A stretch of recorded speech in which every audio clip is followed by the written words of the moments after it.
هغه کمې منصوبې یا پراجیکټونه چې هغه شروع وي چې هغه یو بل سره خبر پې شو او شریک وي. دویمه خبره د پری ټرانسپورټ چې کومه خبره او منصوبه دوی شروع کړې ده، کوم پراجیکټ دی، نو موږ خو د دې شکریا د دوی ادا کوو، هرکلی ورته وایو. خو څنګه چې ایم این ای صاحب او ایم پی ای صاحب دوی ته تجویزونه ورکړل، په دغه باره کې موږ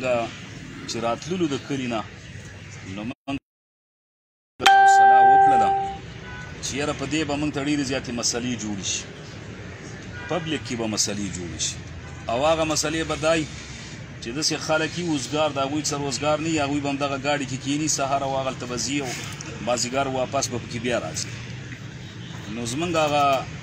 کشرانو کې به لوپران نور هم زیات شي. دویم دا ده چې معاشره باندې بیا هم بد اثر وغورځېږي، معیشت به ورسره نور هم خراب شي، کم از کم به هغوی 1000-2000 روپۍ هم لګوي بازار کې. نو د هغې نه ښه خبره دا ده او دا زموږ یو تجویز دی چې دغه ټرانسپورټ دا د سټوډنټانو دپاره مقرر کړلی شي، ځکه چې زموږ علاقه کې هم چې کومه هلکان دي او هغوی سکول وایي، نو های سکولونه تحصیل انبار دا یو سب تحصیل دی او په ټول تحصیل انبار کې تر د اوسه پورې های سکول نشته. هغې دپاره واړه چې کومه د نهم او لسم سټوډنټان دي هغه دانشکول علاقې ته راځي یا اخوا باجوړ ته اوړي. نو د دغې دپاره دا ګاډي د دغې دپاره مقرر کړی شي. دا زموږ یو تجویز دی او د ټول قام تجویز دی. بریګیډیر صاحب چې کومه خبره وکړله چې یا په ځان باندې به بل ته فوقیت ورکوو او بل به غوره کوو، زه ورته دا په یقین سره وایم چې دا کم مشران راغلي دي، نو دا په دې پلین کوچو کې سفر نه کوي، دا به انشاءالله چې ضرور به ضرور په ځان باندې بل ته فوقیت ورکوي. خو د قام دپاره موږ یو ښه سوچ لرو، د ترقۍ سوچ لرو چې دغه کشران چې دا کشر کم نسل چې هغې کې داسې غریبانان خلک دي چې هغه د څوک پرایمري ووایي او څوک میډل ووایي، د هغې نه وروسته هغوی سکول پرېږدي،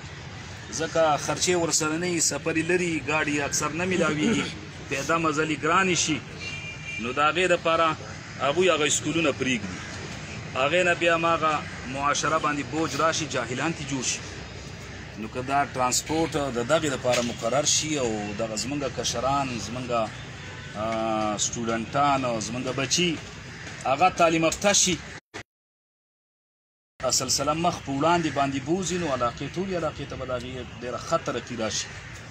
زموږ دغه تجویز دی او د ټول قام د طرف نه انشاءالله چې اتفاقي تجویز دی او تمه هم لرو چې په دغې باندې به عمل وشي.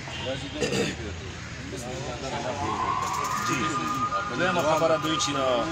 کمیونټي سنټر چې کومه خبره وکړله، نو جناب ایم پی ای صاحب چې کومه تجویز یې پیش کړو چې